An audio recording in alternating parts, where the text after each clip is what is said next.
The previous mini-lecture focused on the 7 sacraments as one of the things that figures like Martin Luther rejected, the suggestion that the Catholic Church somehow had a unique authorization to serve as intermediary between God and the people. There are other things, however, that figures like Martin Luther were rejecting about the Catholic Church. From the end of the 11th century into the early 13th century, we have the Holy Crusades that sought to reclaim the Holy Land from the Muslims. And this was, in essence, an authorization of tremendous violence against many innocent people who simply lived there. They would pass through villages and rape and loot and slaughter. There were terrible things that were done in the name of God to reclaim the Holy Land. And of course, looking back at it now, in the end, that had only a marginal success, and it was not very long lasting. Eventually, the Christians lost and went back, and the land remained in Muslim hands until more recently with the establishment of the State of Israel, which we saw had its own issues. Other things that are worth noting that might have been questionable to some in the Christian world at the time. On the Crusades, at one point we have the Crusaders entering Constantinople, and that was the seat of the main patriarch of the Eastern Orthodox tradition, and putting a prostitute on the throne of the patriarch. Highly disrespectful, and a lot of terrible things were done in that process as well. A lot of political reasons for that, perhaps, but we have conflict even within the Catholic Church.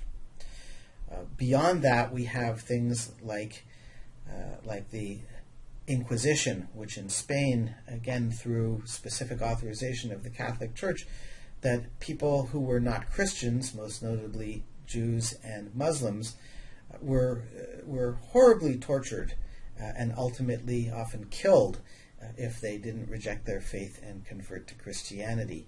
The rationale here was that since only Christians were eligible for salvation and that everyone else was going to suffer eternally in hell, that such extreme measures were warranted, and in some sense you were doing people a favor by subjecting them to torture. But from a contemporary perspective, and certainly for many at the time, that seemed just unacceptable, not the kind of Christian behavior that one might expect from reading the Bible itself, which, it's worth noting, most people couldn't do. The Bible was written in Greek and Latin, and the average person was illiterate.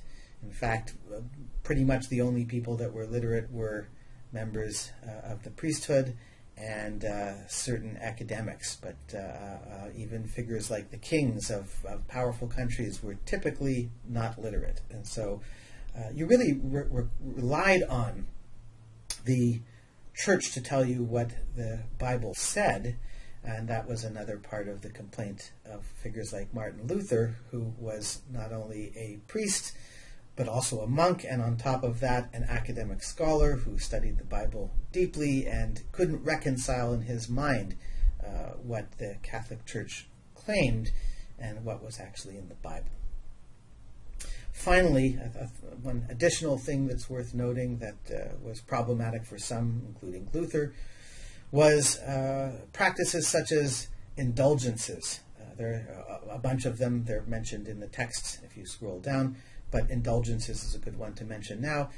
This is, for example, if the church wanted to build a large cathedral in Rome and it was going to cost a lot of money, and they would send out a call across the Holy Roman Empire, and they would ask people to donate in exchange for a piece of paper that essentially remitted their sins for some financial payment or some other kind of action or deed. And while it's perhaps a little complicated of exactly how that might be properly understood from a Catholic perspective, but certainly what it looks like is that those who have enough money are essentially able to do whatever they want and kind of buy their way out of hell or purgatory by getting these remittances. technically you can't buy your way out of hell, but there is purgatory, and that is what happens to you when you die and you are not in a state of grace, not prepared, clean enough to get into heaven, and you must purge your sins in this other place, purgatory, where you're punished for your sins. And so what you're essentially doing with these and other similar methods is contributing to the Catholic Church on earth and reducing the time that you would have to spend in purgatory. That it doesn't necessarily mean that one has, a kind of, you're authorized to sin all you want. At the same time, however, it didn't exactly suggest that righteous, pious actions were as required as they might be. So these are some of the things that Martin Luther in particular and a growing number of other figures in the medieval world felt was wrong with the Catholic Church, and that's one of the main reasons why they ultimately rebelled against the authority of the Church and started their own denominations, which we now refer to as Protestant Christianity.